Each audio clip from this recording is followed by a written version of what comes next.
Coach with Tactical Hyve, and today I've got my new BRN-180 from Brownells, the upper receiver kit, and we're going to go through it and we'll see what comes in the box.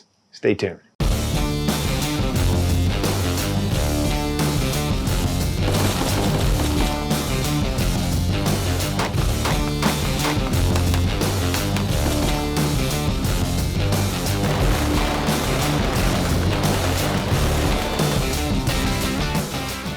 Hey, today's video is brought to you by Vedder Holsters. Vedder is a USA company. They make all their stuff in the United States. They make custom kydex for your pistols. We use them for our concealed carry and force-on-force classes. So if you want a good American-made holster for a decent price, check them out in the link below. Now let's get back to the video. All right, so Brownells has brought back, they're doing a lot of retro stuff.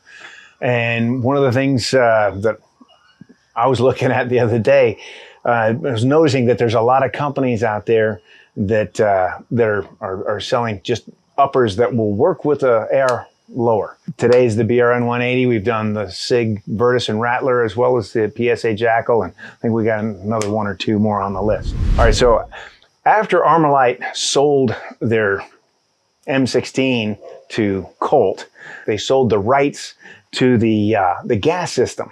So for their next offering, they had to reinvent that. So they went with a gas piston, and then instead of having the buffer tube back here, all the recoil stuff happens up in here. It was too late for the trials for the M16, obviously, but they figured they could sell it overseas. And that was the AR-18. Now, here at home, they had the AR-180, which was the semi-auto version of the military rifle that they were selling. It never really went anywhere. There's a lot of guys who have talked about this, but the AR-180, the bolt you can find in a bunch of modern bolt and operating system. You find in a lot of modern firearms. So this is a short stroke piston system, and it has adjustable gas. You need that depending on your ammunition or whether you're going to suppress it or not. So what happens with the short stroke gas piston? Gas is bled off just like with the gas impingement, except all it does is hit there's a little chamber that has a piston in it that pops, hits an op rod that then operates the weapon. And it's very effective, very clean, keeps all the gases interchanged up here. You're not pushing dirty gas back into the mechanism. All right, so the gun will stay cleaner longer. And if that's important to you, there you go. Now, what Brownells has done now, they've taken the upper, and with the original, they had a whole different lower, different magazines. Everything was different. So magically, the gun disassembled itself. All right, so what you've got here is here's your operating system here. The op rod hits right about here and just pushes that back. And here's your recoil springs that run right along here. That's how it's gonna work for you, all right? The bolt turns just like M16. This one has a little spring to return it, part of the operating system. So little tech specs on it. You've got a 1-in-8 twist. It's a 223 wild chamber. 16-inch barrel in this one. They also make a shorter version. Look up Brownells. Now, what comes in the box? Basically, you're just getting the upper receiver. Okay, so the lower receiver, there's no adapter here. This is a Strike Industries Picatinny rail adapter that I mounted to the AR lower.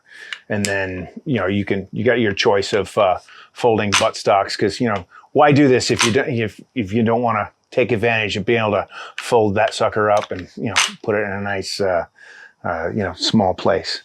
Shooting ergonomics, everything is exactly the same as an AR-15. The safety's in the same place, everything's familiar. Now when it comes to charging, it's like an AK. So you're going to come over.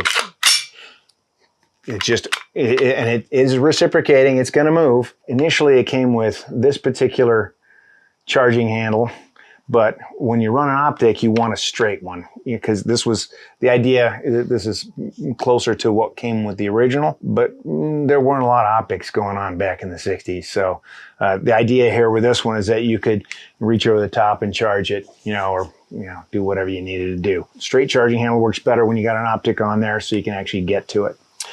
Little dust cover there, but when the gun operates, it knocks it out of the way. The one downside that I can possibly see here, if you do like an in-range style mud test, that's just mud's gonna get in there if you do it with the dust cover down. So remember, if you have something like this, you pretty much want to make sure you use that dust cover to keep all the gunk out, because that's all your operating mechanism back here. So that's the one kind of downside, but that's what was with the original as well. So Brownells is doing some really good stuff. I like a lot of the retro stuff. Their H&R offering for the AR-15.